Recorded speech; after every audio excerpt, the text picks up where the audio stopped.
चलिए तो देखते हैं, समझते हैं कि सैयद वंश और लोदी वंश को हमने एक साथ क्यों रखा है। तो इनका शासनकाल बहुत छोटा रहा है, ठीक है। और छोटे शासनकाल में इनके समय में जो भी घटनाएं घटी हैं बहुत छोटे क्रम पर आप इसको पढ़ेंगे, ठीक है। सबसे पहले देखिएगा कि जब हम भारतीय इतिहास में दिल्ली सल्तनत की बात करते हैं तो एक तरीके से हम ये कह सकते हैं कि मध्य भारत के काल में, ठीक है, मध्य भारत के काल में एक ऐसा इतिहास जो 5 राजवंशों के बारे में अपने ऐतिहासिक जानकारी को देता है, साथ ही साथ ये जानकारी देता है कि भारत में दिल्ली जो क्षेत्र है, ठीक है, किस तरीके से डेवलप हुआ और यहाँ के आसपास में किस राजवंशों ने अपना स्थापत्य जो है स्थापित किया, ठीक है। तो इसमें सबसे पहले याद रखिएगा, यदि हम लोग सैयद वंश की बात करते हैं, ठीक है, तो सैयद वंश की कहानी को थोड़ा सा याद रखिएगा कि जब, ठीक है, तुगलक वंश के अंतिम समय में, ठीक है, तुगलक वंश के अंतिम समय में किसने आक्रमण किया था?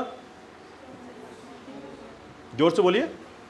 तैमूर ने आक्रमण किया था, ठीक है, तैमूर ने आक्रमण किया था। और उसके साथ एक व्यक्ति जो सेनापति के तौर पर या फिर हम ये कह सकते हैं उसके सहयोगी के तौर पर आया था, उसका नाम था खिज्र खां, ठीक है, नाम याद रखिएगा, खिज्र खां, ठीक है। तो याद रखिएगा खिज्र खां जो है ये तुगलक वंश के अंतिम समय में, ठीक है, तुगलक वंश के अंतिम समय में तैमूर का क्या किया था? सहयोग था, ठीक है, सहयोगी किया था। और इससे खुश होकर या प्रसन्न होकर तैमूर ने, याद रखिएगा, तैमूर ने खिज्र खां को 2 स्थान दिए थे, ठीक है। कौन कौन से? लाहौर और याद रखिएगा दीपालपुर, ठीक है, दीपालपुर, याद रखिएगा 2 नाम, एक लाहौर और एक दीपालपुर जो है इसको किसको दे दिया था? खिज्र खां को दे दिया गया था। किसने दिया था? तैमूर ने दिया था, ठीक है। तो ये कहानी यहां तक क्लियर है। और उसके बाद देखिएगा लाहौर और दीपालपुर से राज करते हुए खिज्र खां ने दिल्ली पर आक्रमण कर दिया और दिल्ली में इस समय जो शासक था उसका नाम था दौलत खां, ठीक है, दौलत खां। तुगलक वंश में आपने पढ़ा था कि अंतिम तौर पर उसने अपने पुत्र का नाम दौलताबाद के तौर पर नाम रखा था, दौलत खां, ठीक है। तो दौलत खां जो है इस तरीके से यहां पर शासक था और उसके समय आक्रमण हुआ था, याद रखिएगा। और खिज्र खां ने आक्रमण किया कहां पर? दिल्ली में। और इस तरीके से दिल्ली जो है अब किसके हाथ में चला गया है? सैयद वंश के हाथ में चला गया है। और खिज्र खां जो है, याद रखिएगा, ये सैयद वंश के स्थापककर्ता कहलाते हैं या फिर संस्थापक कहलाता है, ठीक है, खिज्र खां। इसके बाद याद रखिएगा, यदि हम लोग खिज्र खां की बात करते हैं, ठीक है, खिज्र खां की बात करते हैं तो खिज्र खां जो था, ठीक है, इसने बोला कि मैं जो है, देखिए एक बात याद रखिएगा, मैं बार बार आपको बता रहा हूं कि 3 तुर्क इस्लामिक जो संस्थापक थे, ठीक है, 3 तुर्क इस्लामिक संस्थापक, इनका नाम है गुलाम वंश, ठीक है, गुलाम वंश, उसके बाद खिलजी वंश और तुगलक वंश। ये तुर्क इस्लामिक संस्थापक रहे हैं, याद रखिएगा, इनका नाम गुलाम, खिलजी और तुगलक रहा है। इसके बाद आपको याद रखना है कि जो सैयद, ठीक है, सैयद वंश के संस्थापक है, ये तुर्क संस्थापक नहीं थे, ठीक है, लेकिन याद रखिएगा चूंकि इनका कहना था, खिज्र खां का कहना था कि मैं हजरत मोहम्मद साहब का, ठीक है, सहयोगी हूं, एक तरीके से उनके वंश से जुड़ा हुआ हूं, ठीक है, मैं उनके अंडर काम करता हूं। तो इस तरीके से जो है, चूंकि अब इसके जो वंशज है ना, इसके वंशज को थोड़ा समझना पड़ेगा आपको, क्योंकि इसका काम जो था, खिज्र खां का जो काम था, इसको मिला था लाहौर और दीपालपुर, ठीक है, लेकिन ये दिल्ली पे आक्रमण करके दिल्ली पर सुल्तान बनता है, दिल्ली का राजा बनता है, ठीक है, लेकिन इसने सुल्तान की उपाधि धारण नहीं की थी, याद रखिएगा, ठीक है। ये अपने आप को क्या बोलता था? रैयत-ए-आला, ठीक है, रैयत-ए-आला कहता था, याद रखिएगा। एग्जाम में पूछा जाता है कि कौन सा दिल्ली सल्तनत का शासक है जिसने अपने आप को रैयत-ए-आला कहा है? तो याद रखिएगा खिज्र खां ने अपने आप को रैयत-ए-आला कहा है, ठीक है, रैयत-ए-आला। चलिए आते हैं टॉपिक पर। देखिएगा सैयद वंश में सबसे पहले देखिएगा कि सैयद वंश की बात करते हैं तो सैयद वंश के वंशज को समझिएगा, ठीक है, इसका जो वंश वृक्ष है इसको समझिएगा। तो सबसे पहले देखिएगा सैयद वंश में, ठीक है, सबसे पहला शासक कौन रहा है? खिज्र खां रहा है। इसका बेटा था कौन? मुबारक शाह, याद रखिएगा, मुबारक शाह, ठीक है। और इसके बाद देखिएगा इसका भाई है फरीद खां और मुबारक शाह का जो पुत्र है या इसके क्रम है, ये लोग राजा नहीं बनेंगे। इसके बाद कौन बनेगा? तो मोहम्मद शाह। इसका क्रम याद रखिएगा, एक बार एग्जाम में पूछा गया था कि सैयद वंश का सही क्रम है, ठीक है, शासकों का सही क्रम है। तो याद रखिएगा सबसे पहले याद रखिएगा कि खिज्र खां पहला शासक, दूसरा है आपका मुबारक शाह, तीसरा है आपका मोहम्मद शाह और चौथा है आपका आलम शाह, अंतिम व्यक्ति, ठीक है। फरीद खां शासक नहीं बनता है, याद रखिएगा, और मुबारक शाह की जगह पर मोहम्मद शाह और उसके बाद आलम शाह जो है ये शासक बनते हैं। इस तरीके से 4 शासन प्रणाली केवल आपको दिखेगी, चार वंश का, ठीक है। तो याद रखिएगा खिज्र खां, मुबारक शाह और उसके बाद मोहम्मद शाह और आलम शाह, ठीक है। इन सभी के बारे में छोटे छोटे फैक्ट आप याद रखेंगे सैयद वंश के लिए, खिज्र खां, मुबारक शाह, मोहम्मद शाह और आलम शाह के क्रम पर, ठीक है। अब देखिएगा दिल्ली सल्तनत में इसका विस्तार कहां से कहां तक था उसको थोड़ा समझिएगा। सैयद वंश का विस्तार कहां से कहां तक था, तो देखिएगा, चूंकि मैंने बताया कि तैमूर जब भारत पर आक्रमण करता है तो ये जब इस क्षेत्र पे आक्रमण करता है तो लाहौर और दीपालपुर को देता है, किसको, खिज्र खां को देता है, ठीक है। और खिज्र खां जो है दिल्ली पर आक्रमण करके दौलत खां को हरा देता है और वहां पर दिल्ली सल्तनत पर शासक बनता है, ठीक है। कहानी क्लियर है यहां तक। अब देखिएगा इसका काम क्या था, खिज्र खां जो है कैसे शासन करता था, इसका प्रणाली क्या था, तो इसकी दो महत्वपूर्ण प्रणाली को याद रखिएगा कि खिज्र खां जो है खुद को शासन या सुल्तान नहीं कहता था, ठीक है। ये बोलता था मैं सुल्तान नहीं हूं, मैं कौन हूं, रैयत आला हूं, ठीक है। नाम क्या दिया अपने आप को, उपाधि दी रैयत आला। याद रखिएगा पूछा गया क्वेश्चन है कि कौन से दिल्ली सल्तनत का शासक अपने आप को रैयत आला कहता है, ठीक है। दूसरा याद रखिएगा ये बोलता है कि मैं जो है, चूंकि तैमूर ने मुझे ये चीजें दी हैं, ठीक है, तैमूर ने दिया है, तो ये हमेशा से कुछ ना कुछ भेंट देता रहता था तैमूर के वंशजों को, ठीक है। तो तैमूर के वंशजों को हमेशा क्या करता था, कुछ ना कुछ भेंट देता था ताकि इसके क्षेत्र की सुरक्षा होती रहे, ठीक है। तो याद रखिएगा यही कारण है कि ये कभी सुल्तान नहीं बनता है। देखिए सुल्तान का मतलब क्या होता है कि ये सभी क्षेत्र का छत्रपति हो जाए, ठीक है, राजा बन जाए। लेकिन ये अपने आप को राजा नहीं मानता था, ये मानता था कि तैमूर के द्वारा दिया गया गिफ्ट है मेरे पास इधर, तो मैं उसके बदले उसको कुछ ना कुछ भेंट देता रहूं, इसलिए ये सुल्तान की उपाधि धारण नहीं करता है, याद रखिएगा, ठीक है। ये दो बातें आपको याद रखना है केवल। तो चलिए स्टार्ट करते हैं। देखिएगा पहले खिज्र खां के बारे में पढ़ेंगे सबसे पहले, ठीक है। और इस चार शासकों का क्रम याद रखिएगा, खिज्र खां, मुबारक शाह, ठीक है, मोहम्मद शाह और आलम शाह। देखिए मोहम्मद नाम के आपने जितने भी बार पढ़ा है कहीं ना कहीं बार बार पढ़ा है, ठीक है, इसलिए कंफ्यूज नहीं होइएगा, क्योंकि जब भी आप इसको पढ़ेंगे ये व्यक्ति थोड़ा कमजोर रहेगा हर जगह पर। इस नाम का व्यक्ति आपको हमेशा कमजोर मिलेगा, यानी इसके बारे में आपको ज्यादा नहीं पढ़ना है, ठीक है। चलिए देखते हैं। देखिएगा सुल्तान के तौर पर यहां पर याद रखना है खिज्र खां, ठीक है, 14 से 1421 का समय, मुबारक शाह 1421 से 1434 का समय, मोहम्मद शाह 1434 से 1445 का समय। हालांकि ये 43 तक का चलता है, ठीक है, 43 तक का समय होता है। और याद रखिएगा यहाँ पर जो समय है अलाउद्दीन आलम शाह का, ये 1443 से लेकर 1451 तक का समय होता है इसका, ठीक है। तो ये शासनकाल रहा है इसका, याद रखिएगा, जिसमें सबसे पहला शासन का खिज्र खां का, मुबारक शाह का, मोहम्मद शाह का और अलाउद्दीन आलम शाह का रहा है, ठीक है। आगे आप पढ़ेंगे इसको डिटेल में। चलिए स्टार्ट करते हैं। देखिएगा सैयद वंश में सबसे पहला खिज्र खां है, ठीक है, इसके बारे में याद रखिएगा। तो देखिएगा सैयद वंश का संस्थापक, ठीक है, सैयद वंश का संस्थापक कहलाता है खिज्र खां, याद रखिएगा।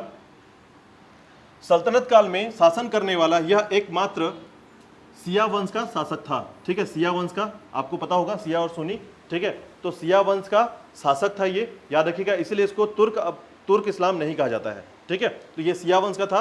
खिज्र खान ने सुल्तान की उपाधि धारण नहीं की थी, बल्कि उसने रैयत आला की उपाधि धारण की थी, याद रखिएगा, ठीक है। तो अपने आप को रैयत आला कहता है। तो दो बातें याद रखिएगा, पहला कि ये जो राजवंश है, ठीक है, ये सिया वंश का पहला शासक था। ये पहला क्वेश्चन आज का, याद रखिएगा।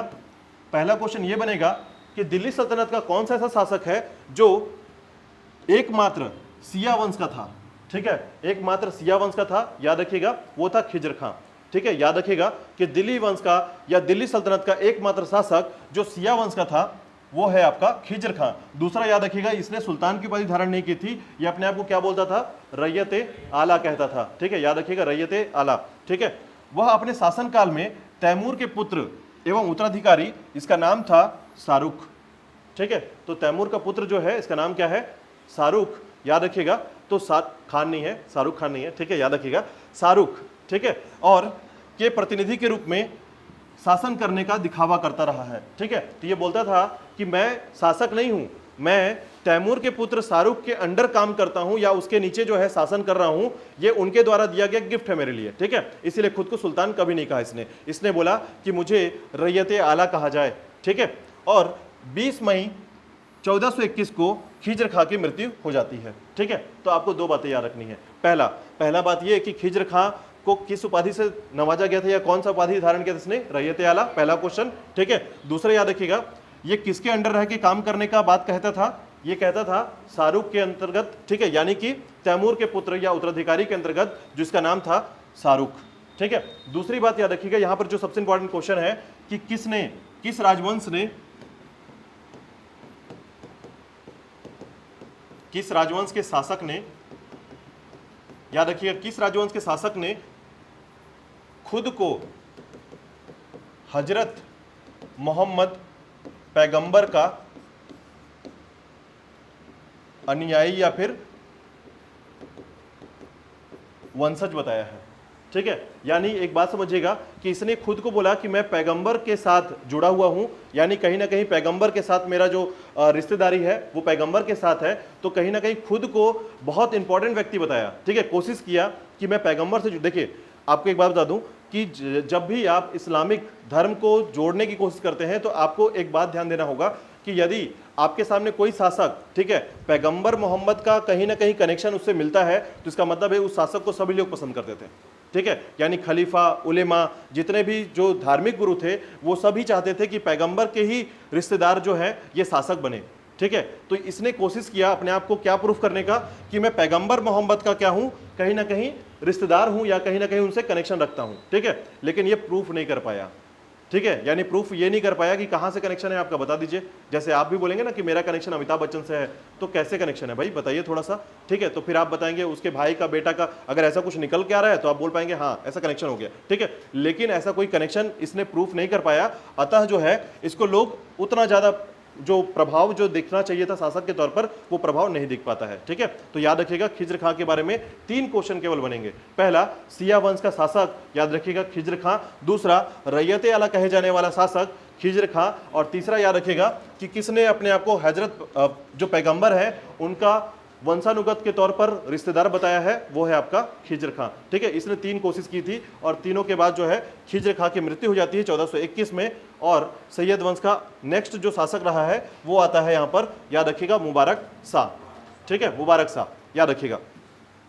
ठीक है, तो इसके बाद देखिएगा मुबारक शाह आ जाता है। मुबारक शाह का जो कालक्रम है वो है 1421 से 1434 का समय।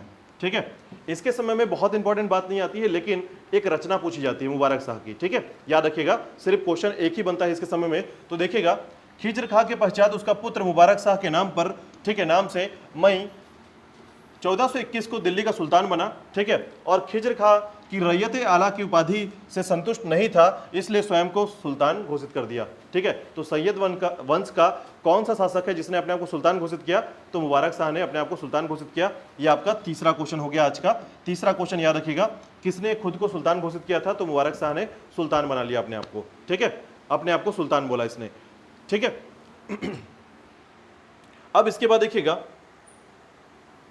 खिज्र खां के बाद, ठीक है, यानी कि मुबारक शाह जो है शासन करता है और ये अपने आप को रैयत आला नहीं कहलाता, बोलता है कि मुझे रैयत आला नहीं चाहिए, मुझे चाहिए सुल्तान की पदवी, और इस खुद को क्या बोल देता है, सुल्तान बोलने लगता है ये। ठीक है, याद रखिएगा। इसके बाद देखिएगा, मुबारक खां सैयद वंश का सबसे महान शासक कहलाता है। उसने 1433 में यमुना नदी के तट पर मुबारकाबाद नामक एक नया नगर बसाया था। ये आज का चौथा क्वेश्चन याद रखिएगा। ठीक है, कि मुबारकाबाद जो है यमुना नदी के तट पर किसने बसाया था, तो नाम से ही याद रख लीजिएगा, मुबारक शाह ने। ठीक है, इससे आसान कुछ नहीं हो सकता कि आपसे पूछा जाए कि मुबारकाबाद जो है किसने बसाया था, तो आप बोलेंगे मुबारक शाह ने बसाया था। ठीक है, तो याद रखिएगा, मुबारकाबाद नामक एक नगर बसाया। ठीक है, और एक विख्यात इतिहासकार हैं, नाम है अहमद सरहिंदी। ठीक है, नाम याद रखिएगा, अहमद सरहिंदी, इसी के दरबार में रहता था ये। ठीक है, तो कभी कभी पूछा गया क्वेश्चन है कि अहमद सरहिंदी किसके दरबार में रहता था, तो मुबारक शाह के दरबार में रहता था। और इसने इसके लिए याद रखिएगा क्या लिखा है, एक किताब लिखा है, तारिख ए मुबारक शाह। ठीक है, तो तारिख ए मुबारक शाह किसने लिखा है, अहमद सरहिंदी ने लिखा है। यह आज का 5वां क्वेश्चन याद रखिएगा। ठीक है, याहिया बिन अहमद सरहिंदी इसका पूरा नाम है, लेकिन आपको केवल याद रखना है अहमद सरहिंदी, याद कर लीजिए। अहमद सरहिंदी ने तारिख ए मुबारक जो शाह लिखा है, ये याद रखिएगा, उसके कार्यों का वर्णन किया गया है इस किताब में, जिसका नाम है तारिख ए मुबारक शाह। ठीक है, अहमद सरहिंदी नाम याद रखिएगा। मुबारक शाह के दरबार में एक इतिहासकार रहता था और उसने एक पुस्तक लिखी है तारिख ए मुबारक शाह। ठीक है, जिसमें मुबारक शाह के कार्यों का वर्णन किया गया है। ठीक है, तो 5वां क्वेश्चन याद रखिएगा। इसके बाद देखिएगा, मुबारक शाह ने की उपाधि धारण कर, ठीक है, अपने नाम में खुतबा पढ़वाया था और अपने नाम के सिक्के प्रचलित कराए थे। ठीक है, तो इसने सिक्के प्रचलित करवाए थे और ये खुतबा पढ़ाना का मतलब होता है, देखिएगा क्या होता है, जब सिक्के का निर्माण किया जाता है। ठीक है, और सिक्के के निर्माण में सबसे इंपॉर्टेंट होता है, देखिएगा, जब मुबारक शाह ने उपाधि धारण की थी, सुल्तान की उपाधि धारण की इसने, ठीक है, तो सभी को बुलाया इसने और बुलाने के बाद जो है सभी जो खलीफा है, उलेमाए हैं, जो कि धार्मिक गुरु थे और अमीर लोग थे, उन सबको बुलाया और उनसे ये प्रूव कराया कि मैं जो है अब जो काम करूंगा, ठीक है, वो हमेशा इस्लाम धर्म को बढ़ाने का काम करूंगा। और साथ ही साथ इसने जो अपने नाम से सिक्के प्रचलित करवाए, ठीक है, तो उस नाम के प्रचलन से याद रखिएगा कि मुबारक शाह का काम इसीलिए जो है अपने आप में सबसे महान शासक बन जाता है। ठीक है, याद रखिएगा इसके दो काम बहुत इंपॉर्टेंट थे। एक पहला मुबारकाबाद, कहां पर? यमुना नदी के तट पर, ठीक है। दूसरा इसका काम था जो इसने सिक्के चलवाए थे। बाकी तीसरा काम तो अहमद सरहिंदी ने किया है, जो कि इसके लिए किताब लिखा था। ठीक है, याद रखिएगा तारिक मुबारक शाह। ठीक है, तो तीन काम याद रखिएगा। मुबारक शाह के संबंध में तीन क्वेश्चन याद रखिएगा। पहला क्वेश्चन है जो ये बोलता है कि यमुना नदी के तट पर नगर बसाया मुबारकाबाद। दूसरा याद रखिएगा इसने सिक्के प्रचलित कराए थे। ठीक है, और तीसरा याद रखिएगा अहमद सरहिंदी ने इसके लिए पुस्तक लिखी थी, इसके दरबार में था। ठीक है, दो क्वेश्चन अहमद सरहिंदी से ही बनता है, याद रखिएगा। अहमद सरहिंदी किसके दरबार में था, पहला क्वेश्चन। और दूसरा क्वेश्चन याद रखिएगा अहमद सरहिंदी जो है ये इसने कौन सी किताब लिखी है। ठीक है, तो तारिक मुबारक शाह। ठीक है, याद रखिएगा, ये याद रखिएगा। देखिए आज के टॉपिक में मैंने बता दिया आपको कि आज के टॉपिक में कहानी कम है। ठीक है, आपको ज्यादातर फैक्ट मिलेगा। इसका कारण यह है कि सैयद जो वंश है इसमें तीन ही वंशों का थोड़ी जानकारी मिलती है, और साथ ही साथ जानकारी के साथ साथ याद रखिएगा इसमें बहुत ज्यादा क्रम नहीं मिलेगा। ठीक है, तो जो क्वेश्चन मैंने आपको बताया है उस क्वेश्चन को ज्यादा अप्रूवल रखिएगा, ज्यादा फोकस करिएगा। ठीक है, चलिए देखिएगा नेक्स्ट है इसके बाद मोहम्मद शाह। ठीक है, याद रखिएगा मुबारक शाह के बाद कौन आता है, उसके चाचा का बेटा। ठीक है, चाचा का बेटा मोहम्मद शाह। ठीक है, तो देखिएगा यहां पर याद रखिएगा मुबारक शाह के बाद उसका दत्तक पुत्र मोहम्मद शाह गद्दी पर बैठता है। और मोहम्मद शाह जो है, मोहम्मद शाह के लिए याद रखिएगा फरीद खान का पुत्र था ये। ठीक है, फरीद खान का पुत्र था और मुबारक शाह ने इसको क्या किया था, गोद ले लिया था। ठीक है, तो मुबारक शाह ने इसको गोद लिया और मोहम्मद शाह एक अयोग्य शासक सिद्ध हुआ। और याद रखिएगा अपनी अयोग्यता से उसने सैयद वंश के पतन का मार्ग प्रशस्त कर दिया। मैंने बताया मोहम्मद शाह जैसे नाम जो है आपको हमेशा अयोग्य शब्द मिलेगा इसमें। ठीक है, तो इसलिए आपको ज़्यादा इस पे पढ़ने को नहीं मिलेगा। तो देखिएगा सैयद वंश के पतन का मार्ग प्रशस्त किया, लेकिन वजीर सखरुल मुल्क, ठीक है, याद रखिएगा सखरुल मुल्क ने साम्राज्य को लंबे समय तक संभाले रखा और मोहम्मद शाह ने उसे खान ए जहां की उपाधि प्रदान की। 1443 में, ठीक है, मोहम्मद शाह की मृत्यु हो जाती है। ठीक है, तो याद रखिएगा इस तरीके से केवल इसमें एक क्वेश्चन याद रखिएगा मोहम्मद शाह के समय कि इसका वजीर का नाम क्या था, सखरुल मुल्क। ठीक है, क्योंकि इसने जो है काफी लंबे समय तक मोहम्मद शाह का साथ दिया और पूरे साम्राज्य को संभाला। ठीक है, सखरुल मुल्क। ठीक है, वजीर का नाम था किसके, मोहम्मद शाह का, और इसी को एक उपाधि मिलती है खान ए जहां। ठीक है, खान ए जहां। बस एक लाइन में इस क्वेश्चन को लिखेगा कि मोहम्मद शाह के वजीर का नाम क्या था। ठीक है, दूसरा लिखेगा इसे कौन सी उपाधि प्राप्त थी। ठीक है, ये दो क्वेश्चन जो कि एक क्वेश्चन में शामिल होगा उसको याद रखिएगा। ठीक है, खान ए जहां की उपाधि प्रदान की गई थी किसके द्वारा, मोहम्मद शाह के द्वारा। किसको, सख रूल मुल्क को, जो कि इसका वजीर था। ठीक है, तो मोहम्मद शाह एक अयोग्य व्यक्ति था और साथ ही साथ ये जो है अपने शासक के तौर पर कार्य नहीं करता था प्रॉपर तरीके से, जिसको कार्य करना था वो कार्य प्रॉपर तरीके से नहीं किया, जिसके कारण से अयोग्य घोषित किया गया था। और साथ ही साथ याद रखिएगा लेकिन इसका वजीर जो था ये काफ़ी लंबे समय तक साम्राज्य को संभालता है और इसके वजीर को खान ए जहां की उपाधि दी जाती है इसके द्वारा, मोहम्मद शाह के द्वारा। ठीक है, याद रखिएगा। चलिए आगे देखिएगा इसके बाद देखिएगा इसके बाद कौन आता है, आलम शाह, अलाउद्दीन आलम शाह। याद रखिएगा अलाउद्दीन आलम शाह के समय का थोड़ा सा याद रखिएगा। तो देखिएगा मोहम्मद शाह के पश्चात उसका पुत्र अलाउद्दीन आलम शाह गद्दे पर बैठता है। ठीक है,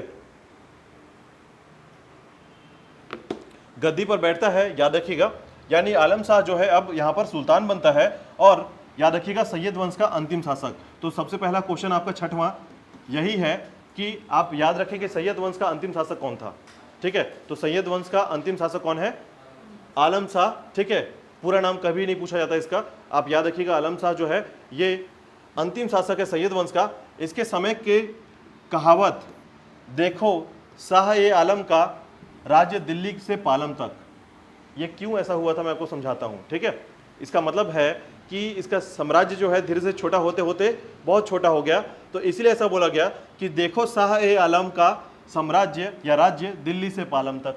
ठीक है, तो इसका छोटा, देखिए कहने का मतलब है कि जैसे ही आप दिल्ली सल्तनत को देखते हैं तो दिल्ली सल्तनत का क्षेत्र कितना विस्तार हो जाता है, फिर थोड़ा छोटा होता है, फिर थोड़ा छोटा होता है, और तब इसके समय में याद रखिएगा शाह आलम का जो समय रहता है वो केवल दिल्ली से पालम तक का समय या दूरी तक होता है इसका साम्राज्य। इसलिए कहा जाता है कि इसका क्षेत्र बहुत छोटा हो गया था। इसके पतन का कारण आपको बताया मैंने कि सैयद वंश के पतन का कारण जो है मुबारक शाह के बाद से ही प्रारंभ हो जाता है, ठीक है। और इसके बाद धीरे धीरे जो है ये लोकप्रिय हो जाता है इसकी कहावत के तौर पर कि देखो शाह आलम का राज्य दिल्ली से पालम तक, ठीक है। इसी के समय दिल्ली सल्तनत के शासक की बागडोर सैयदों से निकलकर लोदियों के हाथ में चली जाती है, ठीक है। और इस तरीके से लोदी जो है अब यहाँ पर शासन करना प्रारंभ करते हैं, ठीक है।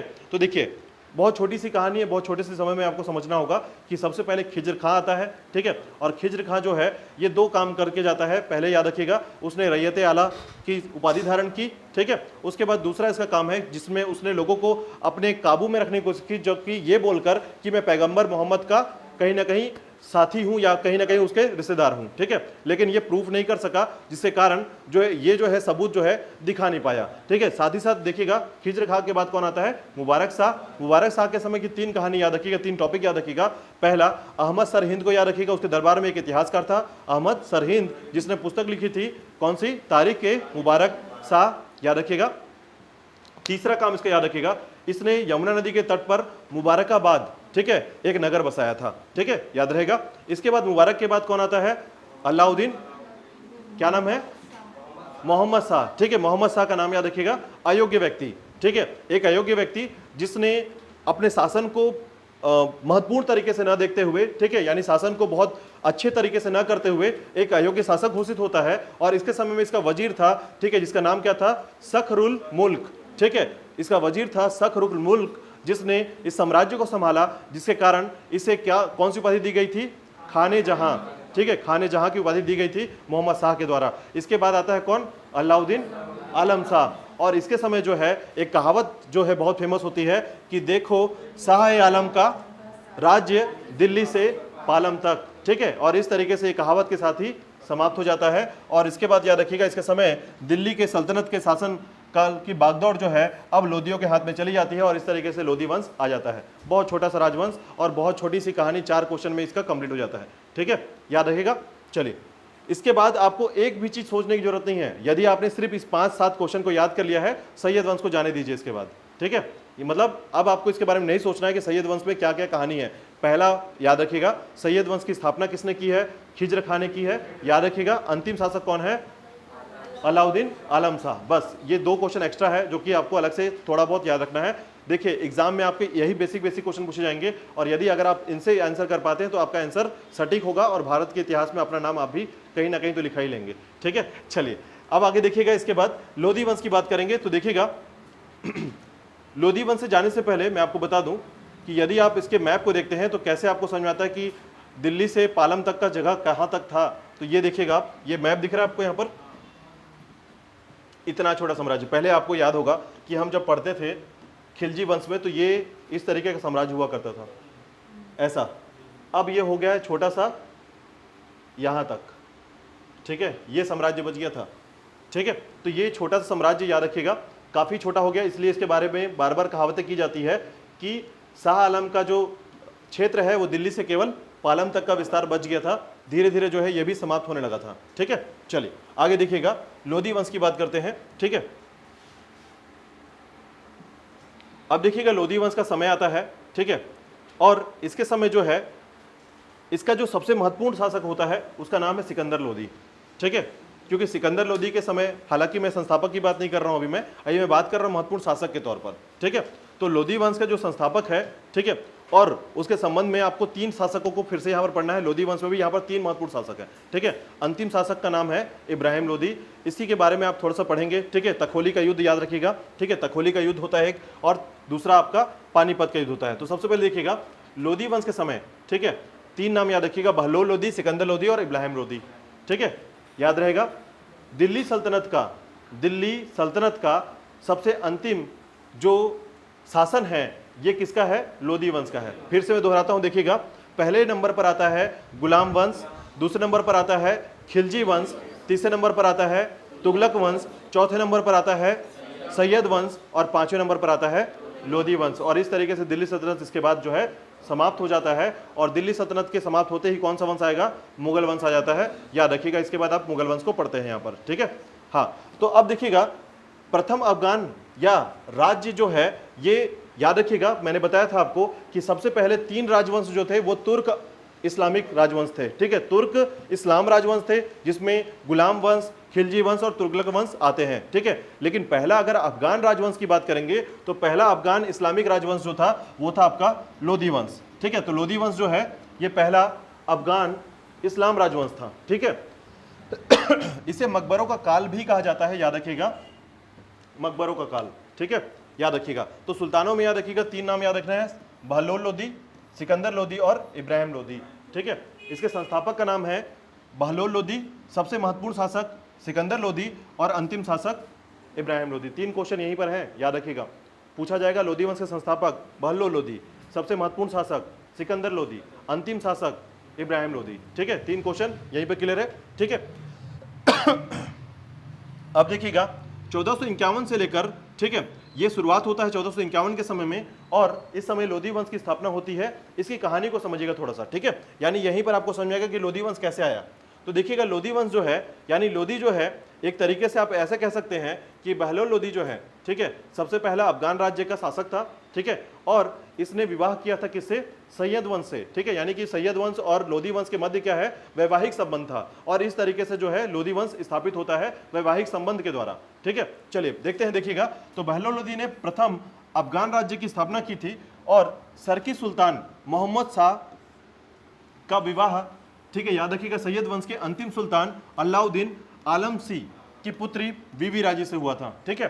तो यहां पर थोड़ा सा याद रखिएगा कि ये जो सरकी सुल्तान का क्षेत्र है, महमूद शाह का विवाह सैयद वंश के अंतिम सुल्तान अलाउद्दीन आलम सी, ठीक है, की पुत्री बीबी राजी से हुआ था और बहलोल लोदी और महमूद शाह की सेनाओं के मध्य पानीपत के निकट नरेला नामक स्थान पर युद्ध हुआ था, ठीक है। इस तरीके से याद रखिएगा कि शुरुआती समय जो है वैवाहिक संबंध तो था ही, लेकिन उसके बाद जो है महमूद शाह और बहलोल लोदी के मध्य जो है ये लड़ाई होती है, ठीक है। इस युद्ध को कहते हैं नरेला स्थान, यानी नरेला का युद्ध, याद रखिएगा, शुरुआती समय में, ठीक है, पानीपत के निकट ही है नरेला का युद्ध, याद रखिएगा। और याद रखिएगा बहलोल लोदी ग्वालियर के अंतिम अभियान के बाद जो है दिल्ली लौटते समय लू लगने से इसकी मृत्यु हो जाती है, ठीक है, यानी बीमार होता है और उसके बाद उसकी मृत्यु हो जाती है लू लगने से, ठीक है, ठीक है, कोई बात नहीं, लू लगने से मृत्यु हो जाती है, कोई बात नहीं, ये होता है। अगर बीमारी जो है पहले तो बीमार हुआ, कमजोर हुआ, उसके बाद उसकी मृत्यु हो जाती है। तो बहलोल लोदी के बारे में 2 बातें आपको याद रखनी है। पहला, ठीक है, कि बहलोल लोदी कैसे आया, तो याद रखिएगा कि महमूद शाह की सेनाओं के मध्य जब पानीपत के निकट नरेला नामक स्थान पर इसका युद्ध हुआ था, ठीक है, तो बहलोल लोदी का जो सबसे पहला स्थायित्व है, ठीक है, या उसके बारे में जब आप पढ़ेंगे तो उसका कारण है कि जो सरकी का सुल्तान था, ठीक है, सरकी सुल्तान, ठीक है, यहाँ पर, अच्छा एक शब्द याद रखिएगा, यहाँ पर हम इसको तुर्की कहेंगे, ठीक है, तुर्की क्षेत्र से, ठीक है। तो अब याद रखिएगा मोहम्मद शाह का विवाह जो है सैयद वंश के अंतिम सुल्तान अलाउद्दीन आलम शाह, ठीक है, ये शाह है, आलम शाह की पुत्री बीवी से राजी से हुआ था, ठीक है। तो अब ये थोड़ा सा वैवाहिक संबंध डेवलप होता है और इसी पे याद रखिएगा कि जो बहलोल लोदी था ये मोहम्मद शाह की सेना से लड़ता है और उसके बाद वहां पर उसको हरा देता है, ठीक है, नरेला के पास हरा देता है। और उसके बाद बहलोल लोदी जब ग्वालियर के अंतिम अभियान से बाद में दिल्ली की तरफ लौटता समय जब वापस आता है तो इसे लू लग जाती है दिल्ली के पास, ठीक है, और उसके बाद इसी से बीमार होता है और उसके मृत्यु हो जाती है, ठीक है। और कहाँ पर होती है, मिलावली में होती है, याद रखिएगा, ठीक है। तो इसके बारे में बहलोल लोदी के बारे में 2 बातें याद रखिएगा। पहला कि बहलोल लोदी जो है ये लोदी वंश का संस्थापक है, ठीक है, बहलोल लोदी लोदी वंश का संस्थापक है और इसने बहलोल नामक सिक्का चलाया था, ठीक है, बहलोल नामक सिक्का चलवाया था, याद रखिएगा इसके संबंध में, ठीक है। तो याद रखिएगा बहलोल नामक सिक्का जो है, देखिए नाम से तो भले ही आप बोल पाएंगे तुरंत कि बहलोल नामक सिक्का चलवाया था, तो ये इंपॉर्टेंट हो गया इसके समय में, ठीक है। दूसरी बात याद रखिएगा इसकी मृत्यु किससे हुई थी, लू से हुई थी, तो अलग से याद रखिएगा कि बीमार होकर इसकी मृत्यु हुई थी। तो ये भी पूछा जाता है कि कौन सा शासक है दिल्ली सल्तनत का जिसकी मृत्यु लू लगने से हो गई थी, ठीक है। तो याद रखिएगा बहलोल लोदी का, ठीक है। ये 2 बातें याद रखिएगा, इतना काफी है अगर बहलोल लोदी के क्रम पर इतना को याद रखेंगे आप, ठीक है। अब देखिएगा बहलोल लोदी एक साधारण व्यक्ति था। तारिके दाऊदी, याद रखिएगा, तारिके दाऊदी लेखक अब्दुल्लाल के अनुसार जब वह अपने सरदारों के साथ मिलता था तो वह कभी सिंहासन पर नहीं बैठता था। उसकी महत्वपूर्ण उपलब्धि जौनपुर राज्य का दिल्ली सल्तनत में विलय था, ठीक है। तो इसने क्या किया था, जौनपुर को दिल्ली में विलय किया था, याद रखिएगा, ग्वालियर अभियान के तहत जो है, ठीक है। और एक बात याद रखिएगा कि बहलोल लोदी ने दिल्ली सल्तनत के सभी शासकों में सर्वाधिक समय 38 वर्ष तक शासन किया था, ठीक है। मतलब दिल्ली सल्तनत को अगर आप देखेंगे तो दिल्ली सल्तनत में कोई भी शासक जो है 15 साल 20 साल, ठीक है। अलाउद्दीन खिलजी का समय कितना है, 20 साल का है, 16 से, ठीक है, 16 तक का साल रहा है उसका। तो याद रखिएगा कि जितने भी शासक हुए हैं उसमें सबसे ज्यादा शासन करने वाला जो साल था उसका किसके पास है, बहलोल लोदी के पास है, ठीक है। लगभग कितने साल, 38 साल तक शासन किया इसने, ठीक है।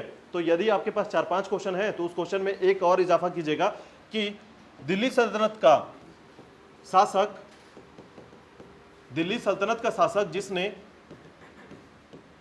जिसने सर्वाधिक समय तक शासन किया, ठीक है। दिल्ली सल्तनत का वह शासक जिसने सर्वाधिक समय तक शासन किया उसका नाम है आपका बहलोल लोदी, ठीक है। तो बहलोल लोदी जो है ये सबसे ज्यादा समय तक शासन किया था, याद रखिएगा, सर्वाधिक समय तक शासन किया था इसने, ठीक है, बहलोल लोदी। और याद रखिएगा इसकी मृत्यु हुई थी लू लगने से, ठीक है। तो ये भी बात याद रखिएगा कि लू लगने से जिस व्यक्ति की मृत्यु हुई वो था बहलोल लोदी, ठीक है। बहलोल सिक्का चलवाया था और इसने जौनपुर राज्य को दिल्ली में मिलाया था, ये भी याद रखिएगा, ठीक है। जौनपुर राज्य को दिल्ली में मिलाया, तो 4-5 काम इसके याद रखिएगा, ठीक है। इसके बाद देखिएगा, इसके आगे दिल्ली सल्तनत पर शासन करने वाला प्रथम अफगान वंश का बहलोल सिक्के प्रचलित किए थे, ठीक है। तो जो आपको याद रखना है, बस इतनी बात आपको याद रखना है कि यदि आपसे पूछा जाए अफगान शासक का पहला क्रम कौन सा रहा है तो बहलोल लोदी का रहा है, ठीक है। ये अफगान शासक था, ठीक है। बहुत बार पटवारी व्यापम के एग्जाम में बहुत बार पूछा गया, याद रखिएगा, सबसे ज्यादा पूछा गया व्यापम के एग्जाम में ही ये, ठीक है। दिल्ली सल्तनत से सबसे ज्यादा जो क्वेश्चन आता है वो आपके व्यापम के एग्जाम में ही आता है, ठीक है। पीएससी में बहुत कम पूछा था और पीएससी में पूछा जाएगा तो ज्यादातर डीप क्वेश्चन आते हैं इसमें, ठीक है। रैयत आला किसे कहा गया है, तो समय के साथ ये आप भूलते जाएंगे रैयत आला कौन था, शायद मुझे लगता है अभी भूल रहे होंगे आप, ठीक है। तो याद रखिएगा, धीरे धीरे आप भूलने लगेंगे, ठीक है। तो याद रखिएगा 1 से 2 बार प्रैक्टिस करेंगे, 1 से 2 बार पढ़ेंगे तो ये परमानेंट रहेगा कि खिज्र खां जो है ये रैयत आला था, ठीक है। इस तरीके से आपको याद रखना पड़ेगा। तो याद रखिएगा बहलोल लोदी जो था ये एक अफगान वंश का पहला शासक था और इसने बहलोल सिक्के चलवाए थे, बहुत फेमस हुआ था इस समय, ठीक है। कारण क्या था बताता हूं कि दिल्ली में, ठीक है, जैसे ही मुगल साम्राज्य आएगा, अब इसके बाद क्या आएगा, मुगल साम्राज्य, ठीक है। तो ये काफी लंबे समय तक ये सिक्का चलता है, ठीक है। अब सोचिए शुरुआत हुआ है 1451 से और देखिए लगभग 100 साल 200 साल तक ये सिक्का चला जाता है, ठीक है। तो जो सिक्का लंबे साल तक, देखिए आपको पता है आपके भारत में, ठीक है, जो हमारे नोट होते हैं 500 के 1000 के नोट थे, चले गए 8 सितंबर को, ठीक है। तो अब इसके कारण क्या हुआ था कि हमारा सिक्का नोट जब गया तो हमारे पास फिर नए नोट आए, ठीक है। और आपको पता होगा कि हमारे भारत में अभी आज़ादी के 100 साल पूरे नहीं हुए हैं, 1947 से 2047 तक हमारा 100 साल पूरा होगा आज़ादी को, ठीक है। अब इस बीच में हमने 3 बार जो है अपने नोट का मोनेटाइजेशन कर दिया है, 3 बार ऐसा हुआ है कि आपके नोट जो है बार बार, अब जैसे आपके पास ज़्यादा नोट जमा हो जाता है तो अब मैं बोलूँगा यहाँ से कि ये जो नोट है अब ये प्रॉपर काम नहीं करेगा, इस नोट का यूज़ आप यहाँ पर मार्केट में नहीं कर सकते हैं, तो ये नोट खत्म, ठीक है। अब उसके बाद दूसरा नोट में ला के दूंगा आपको, उस नोट का यूज़ करना चालू करेंगे। तो ये क्या है, 100 साल में अगर 3 बार अगर आपने से चेंज कर दिया तो ये बहुत बड़ी बात होती है कि कोई नोट प्रॉपर नहीं रहता है, ठीक है। क्या पता आपके पॉकेट में जो नोट है, आपने जो करोड़ों रुपए रखा है घर पे, ठीक है, तो उस संबंध में यदि मान लीजिए सरकार जो है आज ये बोल देती है कि जो नोट आज आप यूज कर रहे हैं वो अब लीगल टेंडर में नहीं रहेगा, तो फिर नोट खत्म, फिर से नोट आप बदलिए, बैंक जाइए, ठीक है। तो इससे क्या होता है कि जो काला धन होता है वो साफ हो जाता है, ठीक है, क्योंकि वो नोट आप बदल नहीं सकते, आपको बैंक से ही बदलना पड़ेगा और बदलने की स्थिति में क्या होगा कि आप पकड़ा जाएंगे कि इतने नोट आए कहाँ से आपके पास, ठीक है, यही कारण है। अब उसके बाद देखिए, लेकिन ये जो बहलोल लोदी के जो सिक्के थे वो काफी लंबे समय तक, यानी 1451 से लेकर कब तक, 1526 तक का पूरा यही सिक्का चलेगा, ठीक है। इसलिए बहुत फेमस सिक्का था, याद रखिएगा, बहलोल लोदी का सिक्का, बहलोल सिक्का कहलाता था ये, ठीक है, याद रखिएगा। चलिए आगे देखिएगा, इसके बाद आता है आपका कौन, सिकंदर लोदी, याद रखिएगा, सबसे ज्यादा प्रमुख शासक है, ठीक है। और इसने काफी मंदिर तोड़े हैं, याद रखिएगा, इसने भी काफी मंदिर तोड़े हैं और इसने भी काफी मूर्तियां तोड़ी हैं। और मूर्तियों का उपयोग किस लिए करता था, तो याद रखिएगा, नापने तोलने के लिए करता था। मूर्ति को तोड़ता था और किसको देता था, व्यापारी को देता था, और व्यापारी क्या करते थे, इससे तराजू बनाते थे, बोले कि ये बाट समझते हैं आप लोग तौलने के लिए, तो वो बाट का काम करवाता था इससे, ठीक है। तो ये सिकंदर लोदी था, याद रखिएगा, सबसे प्रमुख शासक कहलाता है लोदी वंश का। इसके बारे में देखिएगा, लोदी वंश का सर्वश्रेष्ठ शासक है, ठीक है, इसके उसने कुशल सैन्य व्यवस्था और गुप्तचर प्रणाली को गठित किया था। ठीक है, सिकंदर लोदी ने, याद रखिएगा एक बात बहुत इंपॉर्टेंट है, याद रखिएगा, आगरा शहर किसने बसाया है? ठीक है, तो याद रखिएगा सिकंदर लोदी ने बसाया है। आज जिसको दिल्ली का आगरा क्षेत्र आप बहुत फेमस मानते हैं, उसको बसाया किसने है? सिकंदर लोदी ने। ठीक है, तो आज का जो है आपका 8वां क्वेश्चन, याद रखिएगा कि आगरा शहर किसको बसाया है, किसने बसाया है? ठीक है, सिकंदर लोदी ने। एकदम आज के टॉपिक में सबसे सुपरहिट क्वेश्चन आपका ये याद रखिएगा।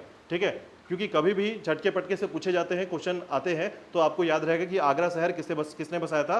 तो सिकंदर लोदी ने, और इसको राजधानी भी बनाया था सिकंदर लोदी ने। ठीक है, 1506 में ये राजधानी बनाया गया था। ठीक है, याद रखिएगा।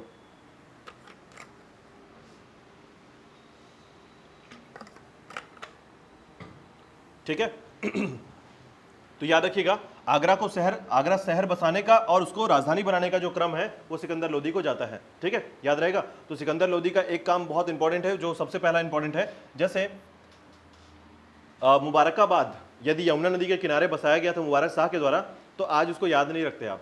ठीक है, तो छोटे नगर के तौर पर आप उसे याद रखते हैं और वो जो है इतिहास के साथ चला गया, लेकिन आगरा जो है आज भी है, और यही आगरा शहर है आपका जिसको सिकंदर लोदी ने बसाया था। ठीक है, याद रखिएगा। सिकंदर लोदी के द्वारा जो है 1504 में बसाया गया था और 1506 में से राजधानी बना दिया गया था। ठीक है, इसके बाद देखिएगा, इसकी जो सबसे इंपॉर्टेंट चीज़ है, क्योंकि सिकंदर लोदी जो है बहुत, इसे अपने समय में बहुत प्रमुख शासक रहा है, तो याद रखिएगा इसका जो नाम है ना, गुलरुखी, ये अपना नाम जो है किताब जब लिखवाता था तो उसमें अपना नाम चेंज कर देता था ये। ठीक है, जैसे कुछ लोग होते हैं कि अपना नाम चेंज करके यूज़ करते हैं। ठीक है, तो ये अपना नाम सिकंदर लोदी के नाम से नहीं, क्या नाम से? गुलरुखी के नाम से अपना प्रयोग करता था और किताबों में लिखवाता था ये। ठीक है, तो देखिएगा सिकंदर लोदी गुलरुखी के नाम उपनाम से फारसी में कविताएं लिखता था, और सिकंदर लोदी ने कुतुब मीनार की मरम्मत भी करवाई थी। ठीक है, 21 नवंबर 1513 को उसकी मृत्यु हो गई, और सिकंदर लोदी ने भूमि के नाप के लिए पैमाना तैयार किया था, गज सिकंदरी का प्रारंभ किया, जो प्राय 30 इंच का होता था। ठीक है, तो गज सिकंदरी कितने इंच का होता था ये भी याद रखिएगा। ये दोनों फैक्ट बहुत इंपॉर्टेंट है। मतलब अगर मैं सिकंदर लोदी के बारे में 3 क्वेश्चन बनाऊं तो 3 क्वेश्चन का सबसे पहला क्वेश्चन होगा कि आगरा शहर बसाना, दूसरा याद रखिएगा इसका नाम। ठीक है, इसका नाम भी पूछा जाता है, गुलरुखी किसका उपनाम है, याद रखिएगा। तो ये फारसी में कविताएं लिखता था, किस नाम से? गुलरुखी के नाम से। ठीक है, और तीसरा याद रखिएगा गज सिकंदरी। ये 3 काम इसके बहुत फेमस है, आगरा शहर को बसाना, दूसरा गुलरुखी के नाम से फारसी कविताएं लिखना, और गज सिकंदरी जो कि भूमि माप का एक तरीका है, गज सिकंदरी उसको प्रारंभ किया था और ये 30 इंच का होता था। ठीक है, याद रखिएगा। ये 3 फैक्ट याद रखिएगा। आपको सिकंदर लोदी का सबसे पहला जो शासनकाल है इसमें केवल इतना ही याद रखना है। ठीक है, तो याद रखिएगा कि आगरा शहर बसाने के साथ साथ इसने उसको राजधानी बनाया, गुलरुखी नाम से फारसी कविताएं लिखा इसने, और साथ ही साथ जो है इसने गज सिकंदरी जैसे मापक चीज़ों का प्रारंभ किया, मापक को प्रारंभ किया। ठीक है, याद रखिएगा। इसके बाद देखिएगा सिकंदर लोदी ने, ठीक है, अब कुछ इसके बारे में, हालांकि इसके फारसी जो क्षेत्र थे, ठीक है, साहित्य के तौर पर ये काफ़ी नाम फेमस थे, याद रखिए गुलरुखी। तो सिकंदर लोदी के आदेश से एक आयुर्वेदिक ग्रंथ का फारसी में अनुवाद किया गया जिसका नाम फरहंगे, ठीक है, फरहंगे सिकंदरी रखा गया था। ठीक है, तो आयुर्वेदिक जो किताब है, याद रखिएगा, ठीक है, आयुर्वेदिक ग्रंथ है, इसका नाम फारसी में अनुवाद किया गया था और इसके नाम रखा गया था फरहंगे सिकंदरी। ठीक है, इसके अलावा एक पॉइंट और याद रखिएगा कि सिकंदर लोदी के समय में गान विद्या के श्रेष्ठ ग्रंथ लज्जत ए सिकंदर शाह की रचना की गई थी। ठीक है, तो याद रखिएगा कि 3 फैक्ट है, ये कभी नहीं पूछा जाता, कभी क्वेश्चन आया नहीं इसमें कि फारसी का जो आयुर्वेदिक ग्रंथ है उसका फारसी अनुवाद क्या कहलाता है, ये क्वेश्चन नहीं आया है, लेकिन आप थोड़ा सा अपने कॉपी पे इसको नोट डाउन कर लेंगे। ठीक है, इंपॉर्टेंट है, याद रखिएगा। फरहंगे सिकंदरी कम से कम याद तो रहेगा, फरहंगे सिकंदरी क्या है, तो याद रखिएगा आयुर्वेदिक ग्रंथ का फारसी अनुवाद है। ठीक है, और ज्ञान विद्या का एक सर्वश्रेष्ठ ग्रंथ जो है लज्जत ए सिकंदर शाह। ठीक है, ये ज्ञान विद्या का एक सर्वश्रेष्ठ ग्रंथ है जिसका नाम है लज्जत ए सिकंदर शाह। ठीक है, तो ये जो 4-5 फैक्ट है आपको, देखिए लोदी वंश में ना सबसे ज़्यादा जो क्वेश्चन आएगा वो सिकंदर लोदी से ही आता है, याद रखिएगा। मतलब अगर आप कुछ याद नहीं कर पा रहे हैं तो सिकंदर लोदी के 5-6 काम याद कर लीजिए, आपका लोदी वंश का जो कॉन्सेप्ट है वो क्लियर हो जाएगा। ठीक है, क्योंकि बहलोल लोदी के समय जो है बहुत ज़्यादा घटना नहीं घटी है। ठीक है, आपको केवल याद रखना है सिकंदर लोदी को ज़्यादातर, और उसके बाद इब्राहिम लोदी को याद रखिएगा, ठीक है। तो इब्राहिम लोदी जो है, इसके बाद आता है इब्राहिम लोदी। तो सिकंदर लोदी के समय जो है ज्ञान विद्या के एक सर्वश्रेष्ठ ग्रंथ लज्जत ए सिकंदर शाह की रचना हुई थी, याद रखिएगा, ठीक है। चलिए आगे देखिएगा। इसके बाद अब आता है इब्राहिम लोदी, ठीक है। अब इसी के शासनकाल के बाद जो है दिल्ली सल्तनत जो है समाप्त हो जाता है, याद रखिएगा। इस तरीके से आपके 5 राजवंश जो है समाप्त हो जाते हैं। इसमें जो है जो इब्राहिम लोदी है, इसके समय को थोड़ा सा याद रखिएगा कि 22 नवंबर 1517 में सिकंदर लोदी के पश्चात इब्राहिम लोदी सुल्तान बना, और ये लोदी वंश का अंतिम शासक रहा है, ठीक है, याद रखिएगा। अब एक बात याद रखिएगा, इसके समय में ना एक युद्ध हुआ था, तोखली का युद्ध, ठीक है। कब हुआ था? तो लगभग 1518 में, ठीक है। 1518 के आसपास जो है तोखली का युद्ध हुआ था। किसके मध्य हुआ था? तो याद रखिएगा इब्राहिम लोदी और याद रखिएगा राणा सांगा, ठीक है। और यहां पर इब्राहिम लोदी हार जाता है, ठीक है। और हारता है तो इसका जो विस्तार है, यानी इसके बारे में चर्चा बहुत दूर दूर तक चला जाता है, और यही उड़ता हुआ चर्चा जो है बाबर के कान तक पहुंचता है, ठीक है। और उसके कान में पहुंचता है, बोलता है कि इब्राहिम लोदी इतना कमजोर है कि वहां के शासक से हार गया, मतलब मुझे पहुंचना चाहिए वहां पर, ठीक है। और फाइनली वो क्या करता है, दिल्ली पे आक्रमण कर देता है, और इस तरीके से बाबर जो है यहाँ पर स्थापित होता है पानीपत के पहले युद्ध पर, ठीक है, याद रखिएगा। अब इसकी 2-3 घटनाओं को याद रखिएगा, ठीक है। देखिएगा, अगर आप यहाँ पर देखेंगे, इस क्रम को थोड़ा समझिएगा। हो गया यहाँ तक, समझ गए हैं? आगे चले थोड़ा सा, ठीक है। देखिएगा, तो यहाँ पर समझिएगा कि जब सिकंदर लोदी, ठीक है, सिकंदर लोदी शासक रहता है तो उसके 11 पुत्र होते हैं, ठीक है, 11 बेटे हैं इसके। तीसरे नंबर का जो बेटा है वो है आपका इब्राहिम लोदी, ठीक है, तीसरे नंबर का बेटा, ठीक है।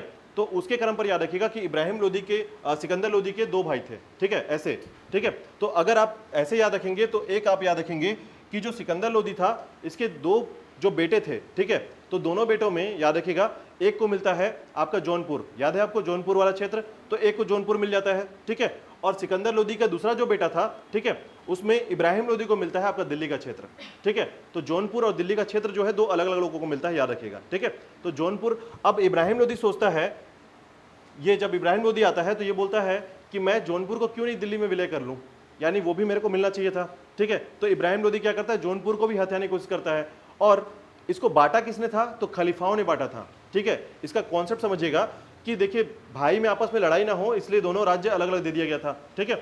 अब जब राज्य दे दिया गया था, लेकिन एक भाई जो है थोड़ा सा लालच दिखाता है कि नहीं, उसका भी हिस्सा मेरे को मिले, ठीक है। तो ऐसे में खलीफाए जो होते थे या उलमाए जो होते थे, उलेमा जो होते थे, उन लोगों ने फोन कर दिया किसको? बाबर को, बोला कि इसको हटाओ, ये ठीक आदमी नहीं है, ठीक है। और इस तरीके से बाबर को बुलाने वाले व्यक्ति भी इन्हीं के लोग थे, ठीक है। इवन इब्राहिम लोदी का चाचा, याद रखिएगा, इब्राहिम लोदी के चाचा ने ही बाबर को बुलाया था अपने भतीजे को हटाने के लिए, ठीक है। और इस तरीके से बाबर के दिमाग में बत्ती जलती है, और ये सोचता है कि क्यों ना मैं भारत पर, दिल्ली के क्षेत्र पर आक्रमण कर दूं, और इसके चाचा भी खुद मेरे दोस्त बन गए अभी, ठीक है, यानी सपोर्ट मिल रहा है। और इस तरीके से बाबर जो है अब यहाँ पर आ जाता है। और इसी के साथ याद रखिएगा 21 अप्रैल 1526 को बाबर और इब्राहिम के मध्य जो है पानीपत का पहला युद्ध होता है, याद रखिएगा। और इस युद्ध में इब्राहिम लोदी की पराजय होती है, और साथ ही साथ क्या होता है, ये मृत्यु को प्राप्त कर जाता है, ठीक है, यानी मर जाता है। और इसी के साथ याद रखिएगा पहला वो व्यक्ति जिसने युद्ध भूमि में अपनी जान दी थी वो है दिल्ली सल्तनत का शासक इब्राहिम लोदी, ठीक है। यानी इब्राहिम लोदी जो है यहाँ पर उसको मृत्यु हो जाती है दिल्ली सल्तनत के अंतर्गत, ठीक है। प्रथम अफगान राज्य समाप्त हो जाता है। इस तरीके से जो है यहाँ पर कहानी खत्म हो जाती है, ठीक है। अब थोड़ा सा पानीपत के बारे में और थोड़ा सा डिटेल में आपको बताता हूँ कि जो पानीपत का युद्ध था, ठीक है, मतलब इस युद्ध के बारे में जो क्वेश्चन पूछे जाते हैं उस क्वेश्चन को थोड़ा सा याद रखिएगा। कभी कभी ये क्वेश्चन आता है, बहुत बार पूछा गया ये क्वेश्चन है, ठीक है। इसमें सबसे इंपॉर्टेंट जो क्वेश्चन है वो याद रखिएगा। पहले पूछा जाता है कि सिकंदर लोदी जो है इसके कितने बेटे थे, ठीक है। तो सामान्य तौर पर 2 बेटे थे, याद रखिएगा, ठीक है। लेकिन एक बात और याद रखिएगा कि सिकंदर लोदी के जो पिता थे, ठीक है, कौन? बहलोल लोदी, इसके 11 पुत्र थे, ठीक है। बहलोल लोदी के 11 पुत्र थे, जिसमें सिकंदर लोदी जो है वो तीसरा बेटा था, ठीक है। अब सिकंदर लोदी के 2 बेटे थे, याद रखिएगा। तो सिकंदर लोदी के जो 2 बेटे थे, एक था आपका जलाल खान, और दूसरा था आपका इब्राहिम लोदी, ठीक है। जलाल खां को क्या मिला था? जौनपुर। और इब्राहिम लोदी को क्या मिला था? दिल्ली सल्तनत। ठीक है, अब ये बांटा कौन था? तो खलीफा लोग जो कि अच्छा आप लोगों ने देखा होगा कि जब बंटवारा होता है तो बड़े बुजुर्ग को बुला लेते हैं, वैसे ही यहाँ पर ही बड़े बुजुर्ग को बुला लिया गया था, खलीफाओं को बुलाया गया था, धार्मिक गुरु थे, अमीर लोग थे और बाकी उलेमाओं थे, ठीक है, धार्मिक लोग थे। तो इसमें क्या हुआ कि जब सभी को अपना हिस्सा मिला, सब संतुष्ट है, लेकिन धीरे से क्या हुआ कि इब्राहिम लोदी जो है ये सोचता है कि मैं शासक हूं और मुझे जौनपुर भी चाहिए। ठीक है, अब जब जौनपुर पर आक्रमण करने की बात करता है और ये अपने यहाँ जौनपुर में आक्रमण कर देता है, तो उस केस में याद रखिएगा कि जो खलीफा थे अब इससे नाखुश हो गए, यानी जो खलीफा थे, उलेमा थे, अब बोले कि इससे नाखुश हो गए और उसके बाद इन्होंने क्या किया, बाबर को आक्रमण के लिए बुला लिया था। ठीक है, इसमें एक बात याद रखिएगा, इनके चाचा का नाम याद रखिएगा, कभी कभी क्वेश्चन आता है कि बाबर को किसने बुलाया था। ठीक है, तो याद रखिएगा बाबर को निमंत्रण दिया था आलम खान ने। आलम खान ने बाबर को निमंत्रण दिया था, जो कौन था? इब्राहिम लोदी का चाचा था, याद रखिएगा। ठीक है, इब्राहिम लोदी का चाचा। ठीक है, और एक व्यक्ति का नाम याद रखिएगा, जो और भी है, एक व्यक्ति है जिसका नाम है दौलत खां। इसने भी बाबर को बुलाया था, ये था पश्चिम बंगाल क्षेत्र का शासक। ठीक है, तो दो व्यक्ति का नाम याद रखिएगा, आलम खां और दौलत खां। ठीक है, और ये दोनों जो है ये इब्राहिम लोदी के विरुद्ध जो है चाहते थे कि बाबर इस पर आक्रमण कर दे। ठीक है, तो दो व्यक्ति का नाम याद रखिएगा, किसका किसका? आलम खां और दौलत खां का नाम। ठीक है, तो आलम खां और दौलत खां जो है ऐसे व्यक्ति हैं जिन्होंने बाबर को बुलाया था, निमंत्रण दिया था। तो पूछा जाता क्वेश्चन है कि पानीपत के पहले युद्ध में किसने निमंत्रण दिया था? ठीक है, बाबर को किसने निमंत्रण दिया था? तो याद रखिए दो नाम, आलम खां और दौलत खां। ठीक है, एक चाचा था उसका और दूसरा दौलत खां कौन है? पश्चिम बंगाल का शासक है। ठीक है, बंगाल क्षेत्र का शासक है, याद रखिएगा। ठीक है, अब देखिएगा यहां पर जो सबसे पहला क्वेश्चन आता है कि युद्ध भूमि में मरने वाला पहला व्यक्ति या दिल्ली सल्तनत का शासक कौन है? तो याद रखिएगा इब्राहिम लोदी है, जिसने युद्ध भूमि पे अपनी जान दे दी थी। ठीक है, दूसरा क्वेश्चन याद रखिएगा, पहले नंबर पर याद रखिएगा जो हम बात करेंगे पानीपत का युद्ध। ठीक है, थोड़ा सा फोकस कीजिएगा, पानीपत का पहला युद्ध क्वेश्चन कभी पूछा जाता है, पानीपत का पहला युद्ध। ठीक है, तो पानीपत का पहला युद्ध कब हुआ था? 1526 में हुआ था, 21 अप्रैल 1526 को हुआ था, याद रखिएगा। इसके बाद देखिए इस युद्ध में कहानी को समझिए, इस युद्ध में क्या घटना थी। ठीक है, तो बाबर के पास बहुत छोटी सी सैनिक थी और यहाँ था इब्राहिम के पास बहुत बड़ी सैनिक, उसके बावजूद जो है बाबर जीत जाता है और इब्राहिम लोदी हार जाता है। इसका कारण है, ठीक है, किसका प्रयोग होना? याद रखिएगा पूछा जाता है कि भारत में सबसे पहली जब तोप का प्रयोग किया गया वह युद्ध कौन सा था? ठीक है, तो पानीपत का युद्ध था, पानीपत का पहला युद्ध जहां पर तोप का प्रयोग किया गया है। ठीक है, 1526 में सबसे पहली बार तोप का प्रयोग किया गया और यह पानीपत का पहला युद्ध था। और तोप चलाने व्यक्तियों का नाम पूछा जाता है कि तोपची कौन थे इस समय। ठीक है, याद रखिएगा उस्ताद अली खां और मुस्तफ़ा, इन दो तोपचियों को याद रखिएगा, मुस्तफ़ा और उस्ताद अली खां, ये दोनों तोप चलाने में बहुत प्रसिद्ध थे। ठीक है, इन दोनों का नाम पूछा जाता है कि बाबर की सहायता किसने की थी या किस तोपची ने की थी? तो उस्ताद अली खां और मुस्तफ़ा ने की थी। ठीक है, ठीक है, उस्ताद अली और मुस्तफ़ा। और याद रखिएगा इस तोप की जो प्रयोग किया गया, इस प्रयोग को क्या कहा जाता है? देखिए तोप का प्रयोग किया गया, इस पद्धति का एक नाम है। ठीक है, तुगलका पद्धति, याद रखिएगा तुगलका पद्धति। कभी मान लीजिए ऐसा ना हुआ हो कि तुगलका नाम सुन के तुगलक वंश में चले गए आप। ठीक है, तो ऐसा मत कीजिएगा। तुगलका पद्धति किसको कहते हैं? तोप के प्रयोग को तुगलका पद्धति कहा जाता है। और इस पद्धति के तहत भारत में पहला जो युद्ध हुआ था वो है पानीपत का पहला युद्ध, याद रखिएगा।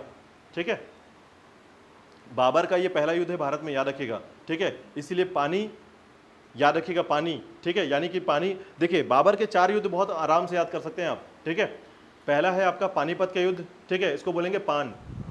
ठीक है, फिर दूसरा है चंदेरी का युद्ध। ठीक है, तो पहले खांडवा का युद्ध। ठीक है, पहला है पानीपत का युद्ध, दूसरा है खांडवा का युद्ध, तीसरा है चंदेरी का युद्ध। ठीक है, और घग्गर का युद्ध। ठीक है, घाघरा का युद्ध, याद रखिएगा। तो इसको बोलेंगे पान खाओ चबा के गाओ। ठीक है, ऐसे बोलेगा, पान खाओ चबा के गाओ। इसका मतलब ये है कि पान यानी पानीपत, ठीक है। चबाओ मतलब चंदेरी, ठीक है। पान खाओ है तो यानी खांडवा का युद्ध, ठीक है। तो पान खाओ और चबा के गाओ, चबाने का मतलब हो गया चंदेरी का युद्ध, और गाओ मतलब घघरा का युद्ध, ठीक है। तो इस तरीके से 4 युद्ध याद रखिएगा, ये बाबर का युद्ध है, ठीक है। और इसी में सबसे पहला इब्राहिम लोदी के साथ ये युद्ध होता है तुगलका पद्धति में 1526 में पानीपत का। और इस पे तोपची जो थे उस्ताद अली खां या अली, उस्ताद अली और मुस्तफ़ा जो है, ये 2 तोपची थे, याद रखिएगा, ठीक है। और इस तरीके से इस घटना के साथ ही दिल्ली सल्तनत में मुगल साम्राज्य जो है स्थापित हो जाता है, याद रखिएगा, ठीक है। याद रहेगा ये टॉपिक। अब बताइए यहाँ तक कोई डाउट है या कोई क्वेश्चन है तो पूछ सकते हैं, किसी भी तरीके का क्वेश्चन, यानी आपको इस पूरे टॉपिक पे कोई दिक्कत आ रहा हो तो आप क्वेश्चन कर सकते हैं। मैक्सिमम 20 क्वेश्चन आपके यहाँ से बने हैं आज के टॉपिक से। ये 20 क्वेश्चन अगर आप रट लेते हैं तो आज का टॉपिक कवर हो जाएगा पूरा का पूरा सैयद वंश और लोदी वंश से, ठीक है। बहुत टफ क्वेश्चन नहीं है, आराम से आप इसको समझ चुके हैं, ठीक है। बहलोल लोदी जब इंटर करता है तो लोदी वंश की स्थापना होती है, और लोदी वंश में याद रखिएगा बहलोल लोदी, उसके बाद सिकंदर लोदी और उसके बाद इब्राहिम लोदी का नाम आता है, ठीक है। जलाल खां का आप नहीं पढ़ते हैं, इसका कारण ये है कि इसके बारे में चूंकि हम दिल्ली सल्तनत को पढ़ रहे हैं तो जौनपुर को नहीं पढ़ा जाता है यहाँ पर, ठीक है। इसीलिए आप यहाँ पर दिल्ली सल्तनत को क्रम करते हैं, और दिल्ली सल्तनत में आपको 2 राजवंश आज पढ़ा आपने, सैयद वंश और लोदी वंश, ठीक है।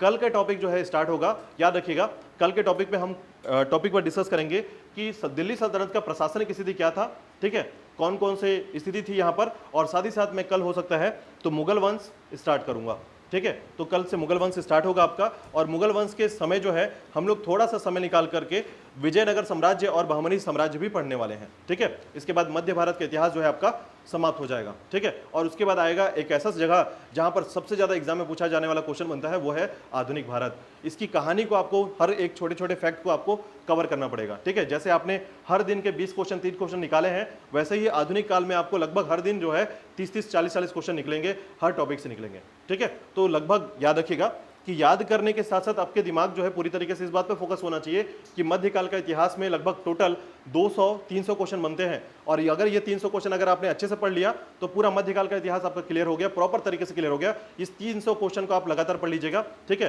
क्योंकि आने वाले समय में होगा 2 से 3 दिन में मैं ये 300 क्वेश्चन आपको दे दूंगा, ठीक है। तो आपके टेलीग्राम ग्रुप पे, आपके व्हाट्सएप ग्रुप पे, और जहां जहां पर भी ये ग्रुप बना हुआ है वो सभी जगह पर ये 300 क्वेश्चन चले जाएंगे, जो पूरे एक साथ पूरे के पूरे मध्य भारत के इतिहास का क्वेश्चन रहेगा, ठीक है। अगर एक साथ नहीं भी रहेगा तो एक एक दिन के अंतराल पर 100-100 क्वेश्चन जो है आपको दिया जाएगा, ठीक है।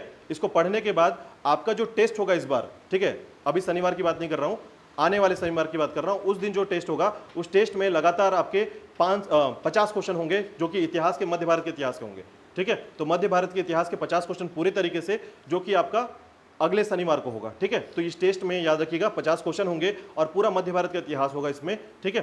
तो थोड़ा सा 300 क्वेश्चन के साथ तैयारी कीजिएगा, क्योंकि बहुत टफ नहीं था आपका मध्य भारत का इतिहास, बहुत टफ नहीं है। बस जो क्वेश्चन के पैटर्न मैं डेली आपको जो दे रहा हूँ, 10-10 क्वेश्चन दे रहा हूँ, वैसे ही पैटर्न पर आएंगे, ठीक है। तो तैयारी आपके उस लेवल पर होनी चाहिए, ठीक है।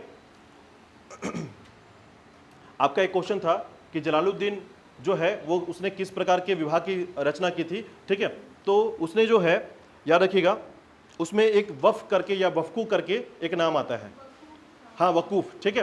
तो याद रखिएगा ये आज जो आप देखते हैं इस्लामिक वफ बोर्ड, ठीक है, कहीं ना कहीं इसकी शुरुआत यहीं से होती है, ठीक है। तो वफ विभाग जो है एक तरीके से खलीफाओं के द्वारा, ठीक है, खलीफाओं के द्वारा जो राजनीतिक स्वरूप था उसको दिखाने के लिए ये दिखाया गया था, ठीक है। तो यहाँ पर याद रखिए खिलजी वंश का सबसे पहला शासक जो है, इसने वक्फू जो है इस विभाग की स्थापना की थी, ठीक है। चलिए आज के लिए इतना ही करते हैं, ठीक है।